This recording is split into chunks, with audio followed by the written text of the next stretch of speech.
आज के इस वीडियो लेक्चर में जो क्वेश्चन हम लोग सॉल्व करने जा रहे हैं वो एक्सपोनेंट एंड पावर्स से है। छोटा सा क्वेश्चन है लेकिन बड़ा इंपॉर्टेंट है।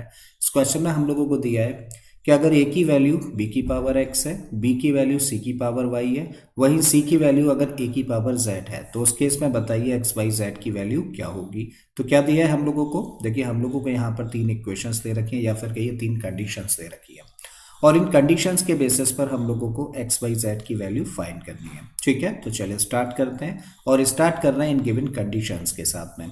एक बार लिख लेते हैं।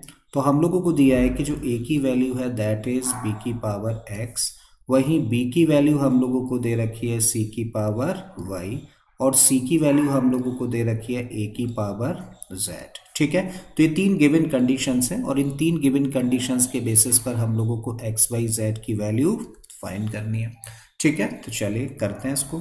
अब हम लोग देखो इस इक्वेशन पर आते हैं। पहली वाली जो कंडीशन है ना, इस पर हम लोग आ रहे हैं और यहाँ पे हम लोग क्या लिखा देख रहे हैं, बी लिखा देख रहे हैं ना। तो हम लोग देखिए इस इक्वेशन से बी की वैल्यू रख रहे हैं और बी की जगह पे क्या रखने जा रहे हैं, सी की पावर वाई रख देते हैं।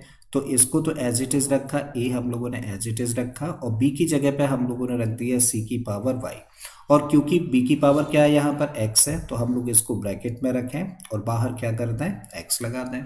अब हम लोग जानते हैं कि किसी भी ऐसे नंबर जिसके के ऊपर पावर हो, कि बाहर भी पावर हो, तो पावर्स का आपस में मल्टीप्लाई हो जाता है। तो इसको सिंप्लीफाई करके हम लोग लिख सकते हैं y इंटू एक्स या फिर इसको लिख दो x इंटू वाई। कोई डाउट नहीं आई थिंक यहाँ तक। और इस साइड में क्या है, लेफ्ट हैंड साइड में a है।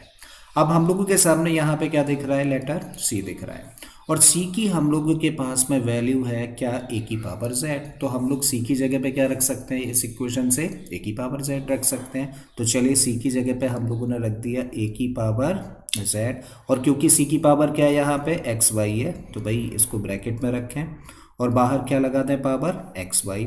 और हम लोग जानते हैं कि किसी भी ऐसे नंबर जिसकी की पावर ऑलरेडी हो, उसके बाहर पावर लगी हो, तो पावर्स का आपस में मल्टीप्लाई हो जाता है। तो बेस तो क्या रहेगा a और बाहर पावर क्या है एक्स वाई और z का मल्टीप्लाई कर देंगे तो क्या बन जाएगा, एक्स वाई जेड। और इस साइड में क्या है, इस साइड में है a। अब अगर इस a को हम लोग यहाँ पर a की पावर 1 लिख दें तो कोई फर्क पड़ने वाला है, बिल्कुल भी नहीं।